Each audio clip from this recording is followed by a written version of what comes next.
What's up guys, I'm the Ultimate Fighting Consultant and today we got our quick picks for UFC Edmonton.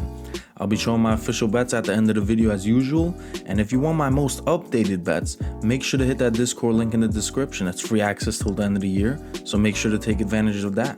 Let's do a quick recap on last week. Our underdog of the week did lose in Whitaker, but that's what our safety parlay is for. We cashed a plus 114 on Anheliger and Topuria, and we ended UFC 308 with a net gain of 0.88 units, so we'll take that.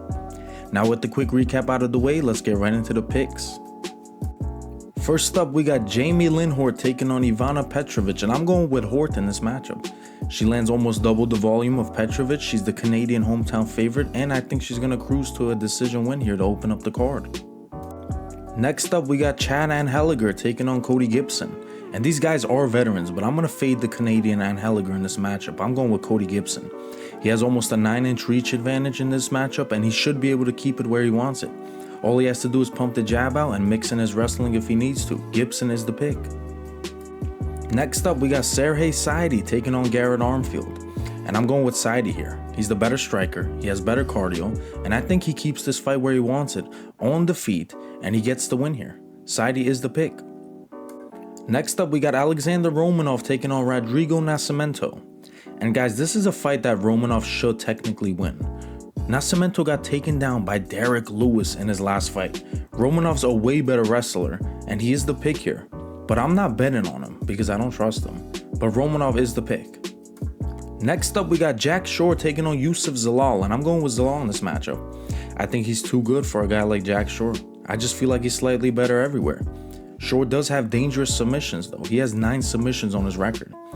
But I don't see him getting Zalal with one. Zalal is the pick, and I think he takes this fight where he wants it, makes it boring if he has to, but I see him getting his hand raised in this one. Next up, we got Charles Jourdain taking on Victor Henry, and guys, Jourdain had so much hype a while ago, man. I don't know what happened.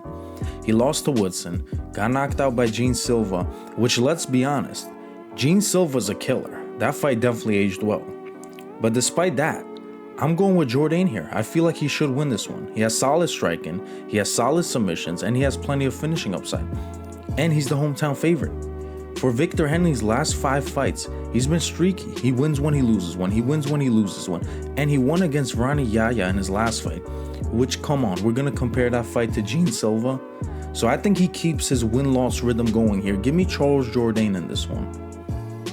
Next up, we got Ariane Lipski taking on Jasmine Jasudavicius. I'm going with Jasudavicius here. She's the better wrestler, she's the Canadian, and I think she gets this fight to the ground.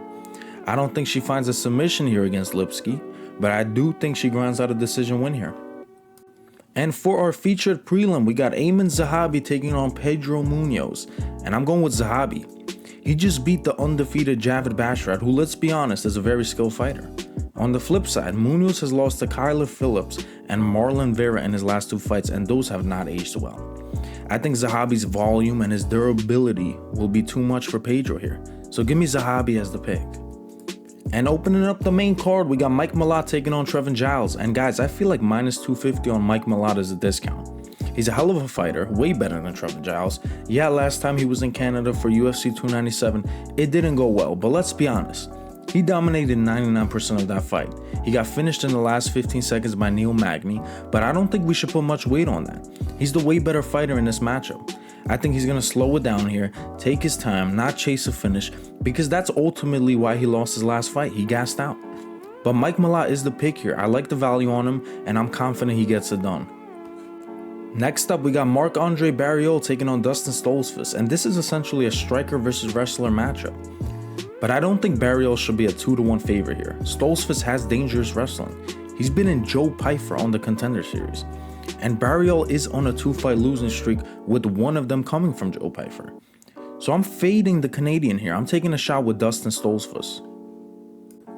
Next up, we got Caio Machado taking on Brenson Ribeiro. And guys, when I first saw it, I thought it was Caio Borralho, but I was let down. And I'm going with Ribeiro here. I think he's way more dangerous. Every one of his 15 wins comes by finish, and both these guys are on 2-fight losing streaks. But let's just look at who Machado has lost to. Dontel Mays and Mick Parkin? You guys are seriously taking Machado here? Ribeiro is the pick here. Next up, we got a fun heavyweight fight here. Derek Lewis taking on Jonata Denise.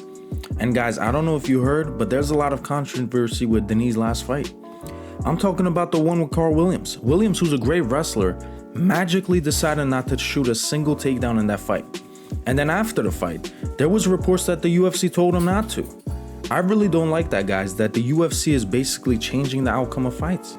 Because Jonata Denise has terrible wrestling. We saw Austin Lane take him down in round 1 and hold him there the entire round.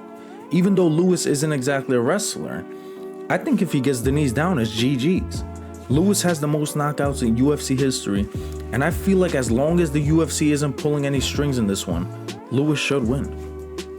And for our co-main event, we got Erin Blanchfield taking on Rose Namajunas. I'm going with Rose here.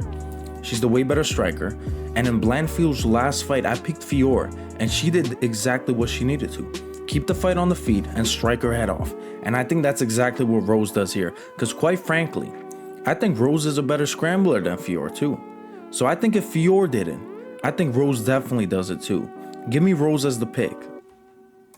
And for our main event, we got Brandon Moreno taking on Amir Albazi, and I am taking Albazi as the underdog here. Moreno's been the champ already. I don't think he's as hungry as a guy like Albazi. Moreno's last fight against Royval, he didn't look too good. So give me Albazi. He's a great wrestler, he's more physical, and he's on a 6-fight win streak.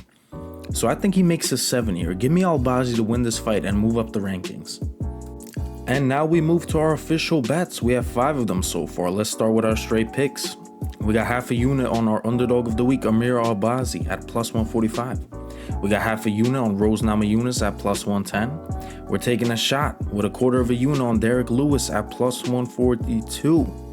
And half of a unit back in the hometown favorite Charles Jourdain at minus 142. Now we move to our parlays. We only have one so far, but it is our safety parlay, and I'm backing Mike Malott. I think we're getting him at a discount here due to his last fight, and I'm taking him with Youssef Zalal, who's looked great since his comeback to the UFC. We got 1 1/4 units on that at minus 108. And remember, hit that Discord link in the description or the comments and join up, because I will most likely be posting more until the fights start. And if you enjoyed the video, make sure to like, comment, subscribe, and with that being said, the Ultimate Fighting Consultant is out.